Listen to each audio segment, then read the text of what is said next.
Alright, this is the stage we are right now after using the self-etching primer. I use this because it levels really, really well, as you can see. There's no lines, no striations that you can see from the 3D printing. Okay, from the next step, what I do is I like to wet sand it. This is a quick wet sand. It's nothing extravagant.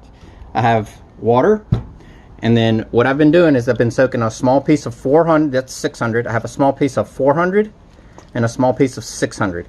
I've been soaking these overnight because it makes it a lot easier, and so the sandpaper becomes very pliable and easy to bend. That way you don't have to worry about it. First thing I do is I'll take the water spray bottle and I'll spray the whole thing down. Just give it a nice soaking. Now, it does not hurt to put a dab of Dawn dish soap or some type of detergent, not a car cleaner, but some type of detergent in the water, because it really helps lubricate the sandpaper and the sanding you're doing, but you don't have to. Once it's nice and wet, I'll get the 400, once again the 400, and I'll start sanding it. Okay? I like to do nice, easy sanding back and forth, and I don't stay in one spot too much. I just like to rub it over nice and easy. You think it's drying up, get you some more water. You can even get your bottle and spray it if you want, but keep it very, very wet. Go back and forth gently. Circles are good, but go in every direction. Don't just go, you know, back and forth, back and forth. Keep it wet. Keep drowning your sandpaper in water, doing little circles here and there. Now, as you can see right here, there's some burn through. That's going to be okay, okay? All we're trying to do is level the green, which is the self-etching primer, down just a little bit, so the chrome paint has a great bite when I go to paint that, which is coming up soon, okay? And I'm going to do a little bit more. Let me finish it up and I'll come back with 600. Okay, now here you are. This is after I've wet sanded it with 400. I did a whole thing everywhere I can get. You can see there's some burn through spots. Once again, that's okay as long as you don't do anything crazy. There's some light ones there, there, and there. Once you do the 400, I do like to wet it down again really, really well. Okay, you'll see that some of the green paint, as you can see, it's a light green. You're actually taking off some of the layered paint, and that's okay. But it's really, really important that you wash it off really well before you go to 600, because you can actually leave pieces of the sand on here, and if you go over it again, you'll actually scratch it, and you don't want that. Once I soak it down really, really well, I take this right here. Now, a lot of people have air compressors, and I know you have air guns. This is really well if you don't have one. This is just a blow-up mattress pump. I got it at Walmart, I believe. It's just a quick pump. It's an air pump. It just turns on off like that. And now what I'll do is I'll just wash it off, or I'll dry it off really quick. Okay, this is what it looks like after you've done the 400 and you use your air dryer or any type of air device you have to blow it dry. As you can see, it's turned a lighter green, and there's still some little spots in there that you can see that just don't fit right. They don't look completely flattened out, and that's okay. That's what we're going to use the 600 for. Once again, the breakthrough parts, no problem. What we're going to do is, here's the 600. It's been sitting in here overnight, as you can see, and then I'm going to get my spray bottle and I'm going to wet it down again. The 600 is a much quicker process. It's just what I call my finisher. Really creates the a good bite for the chrome paint. So you get it nice and wet. You get your 600. And this one, like I said, don't spend a lot of time in one spot with it, and keep it really, really wet, small circles, and move it around really, really quick. This is just a polisher step that I call, just so the paint will lay down extra, extra smooth, and that's what we're all looking for with that chrome paint, is that extra smoothness. Make it look like metal more than anything else. And like I said, the painting is all in the process of the preparation of the base. So once you get the base, which is going to be your etcher here, super flat and level, that paint's going to look unbelievable. But this is the important part. Okay, so I'll be back in just a second, finished up. Alright, so we got 600 down. As you can see, 600 still sticks to my sandpaper even though it's wet, and that's okay. Okay, so we're going to finish off with that. We're going to wet it down again, and yep, I'm going to clean it off again with the blow gun, spray it down. You can see there's a couple of more burn through spots, and all that is okay as long as you don't go extravagant and burn spot where you've actually changed the surface. But as you can see it, wet it down, and you can see how smooth the surface is. I don't know if you can catch it in there, but the reflections are unbelievable. So once we do that, we'll dry it down again. Okay, I've finished with 600.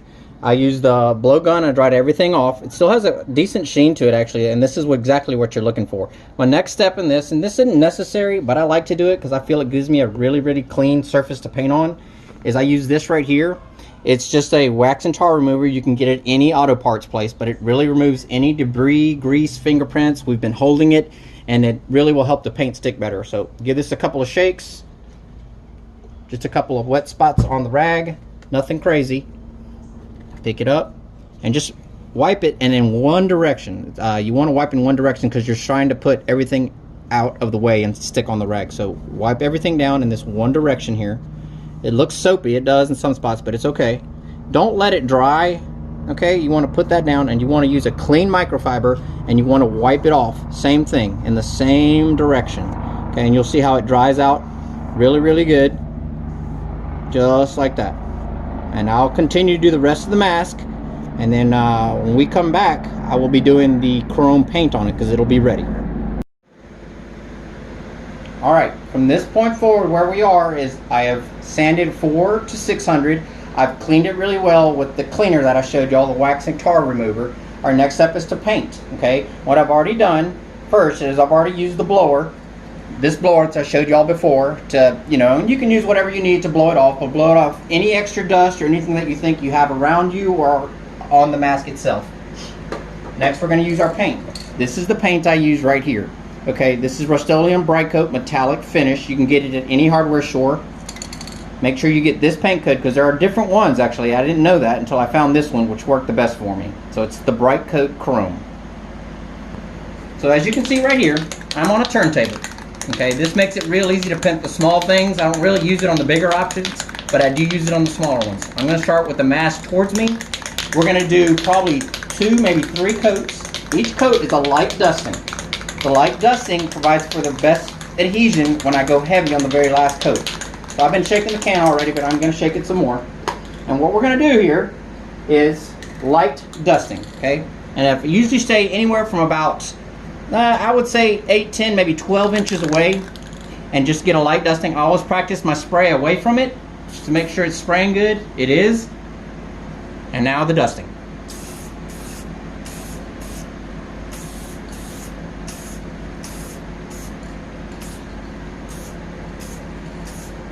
I make sure I get everywhere, especially on the sides. And that's my first coat right there. We'll be back in about 3 minutes for the next one. Okay, so we're done with our first coat. As you can see, looks a little wet, a little dry. You still see some scratches. All that's okay. This paint will cover it. I'm shaking the can a little bit. We're going to go with our second coat now. Same thing. Test a little spray. Make sure I got a good flow. Turn it slowly and apply a second coat. Nice and easy, just a dusting.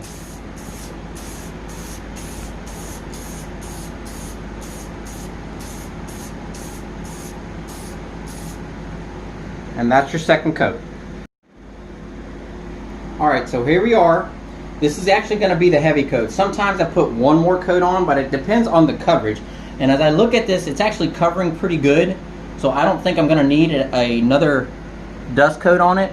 At this point, what I'm going to do is, I have the can on here, is I'm going to put another coat on it, but this one is going to be heavier. The difference here is it goes on a little bit slower, so I want good coverage, and you want it to liquefy, and you'll know what I mean by liquefying when you see the paint go on. And as it lays heavy, it kind of lays itself down. So watch carefully on this spot. It's just a little bit slower. And here we go. Test it. We're good.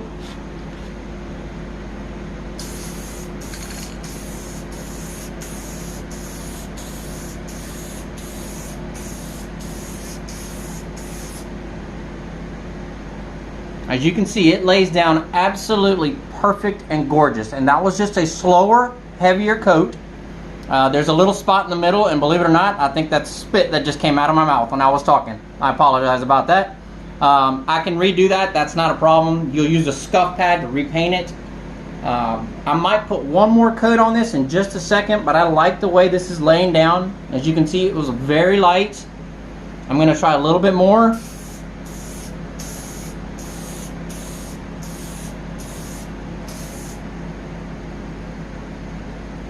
If you go too heavy, it will start to run on you, so you've got to be careful exactly what you're spraying. One thing I wanted to mention is I'm in a small room. I'm in about a 15 by 12 room with a cross draft, meaning I have a window open on one side and a fan on the other. So I'm pulling air through, going across the room. What that does for us is gets all the fumes, mainly the dust and everything, moving out of the way. As you can see, the paint laid down beautifully except for that one little spot right there, but you can see a gorgeous reflection on it everywhere. Okay? If you have any questions, let me know. I'll be glad to answer for you. Thank you.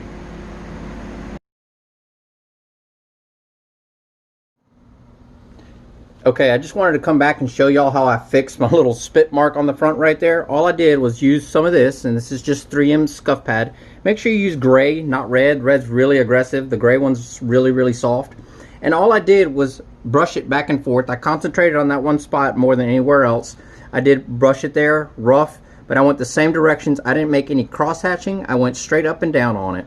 After I did that, I cleaned it again with the wax remover. I cleaned it off real good. I blew dry it off.